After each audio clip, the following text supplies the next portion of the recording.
պարոն նախագահ մի հարց ունեի, որ ավելի շուտ առաջարկի վերածեմ, հետո ուրիշ հարց կտամ։ Առաջարկ ունեմ դուք ինքներդ մի հնարավորություն ստեղծեք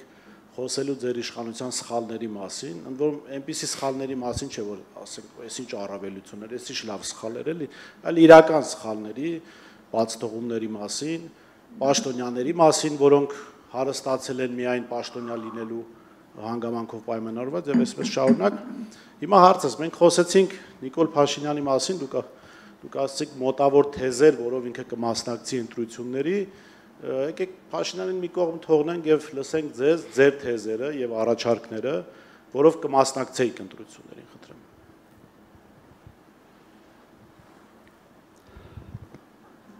Նայեք, առաջինը խաղաղության թեման չպետք է լինի ԿՊ-ի մենաշնորհը։ Խաղաղության թեման պետք է լինի հակառակը, ընդդիմության մենաշնորհը։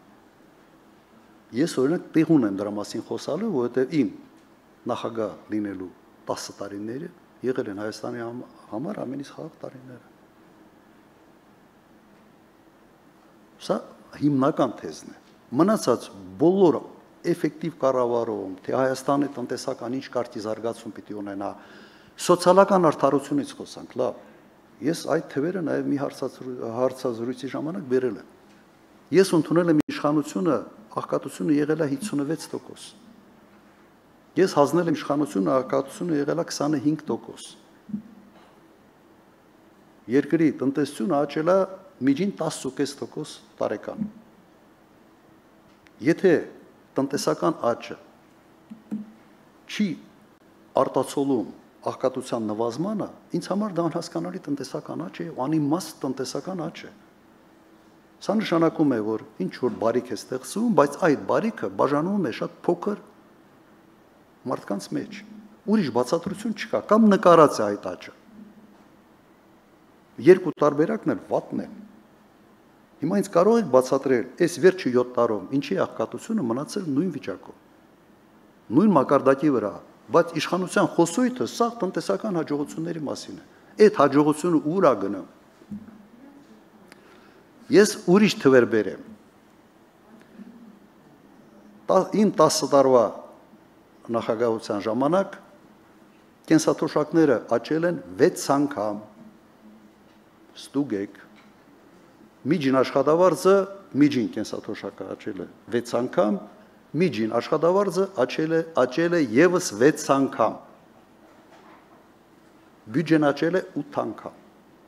Բյուջեի աճը անմիջապես արտացոլվել է միջին կենսաթոշակի վրա, միջին աշխատավարձի վրա եւ աղքատության նվազման վրա, շեշտակի ավելի քան 2 անգամ։ Հիմա այս հարցը այս իշխանության պետք է տալ, թե չպետք է տալ։ Հիմա ես սա մեկ անգամ արել եմ։ Ու իդեպ 98 թվականին ընտրվելուց ես այդպիսի խոստումներ չեմ տվել։ 2003 թվականին ընտրվելուց եւս այսպիսի խոստում չեմ տվել։ Որտեղ ռիսկային խոստում կլներ։ Հիմա նայենք Ես կառաջարկեի ձեզ ուղղակի մի տնային աշխատանք, կամավոր տնային աշխատանք, ոչ թե պարտադրված։ Դուք վերցրեք 2003 թվականի իմ բոլոր նախընտրական խոստումները եւ ստուգեք, արվել են, թե չեն արվել։ Դուք վերցրեք 21 թվականի ԿՊ-ի նախընտրական խոստումները եւ կառավարության ծրագիրը, խոստումները արտահայտվում են նաև ծրագրով, կոնկրետանում են։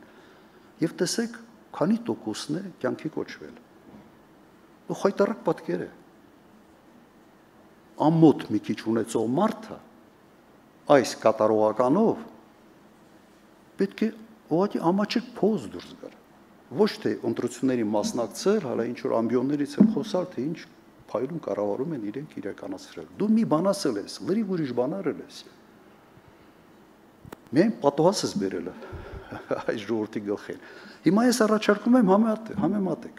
Հիմա դուք ասում եք ինչ օրակարգով եք գալու ընտրության։ Այս օրակարգով։ Այո, այս օրակարգով։ Որ աղքատությունը ամոթ է, գիտեք 24% այս կարգի թվերի մեջ աղքատությունը 24% չպետք է լիներ։ Աղքատությունը պետք է լիներ առավելագույնը 10-12%։ Ու արտաքին պարտքը $8 միլիարդ, ասենց նասոսի պես դնես փչես տնտեսության մեջ, եւ աղքատությունը նույնը մնա։ Իսկ ինչ է ասել Նիկոլ Փաշինյանը։ Ասում աղքատությունը ձեր գլխներում է։ Իրականում ցիտում եմ 700,000 մարդ Հայաստանում աղքատ են։ Նիկոլ Փաշինյանը ասում է 700,000 մարդ ունեն գլխի հարց։ Դուք օքեյ եք սրա հետ։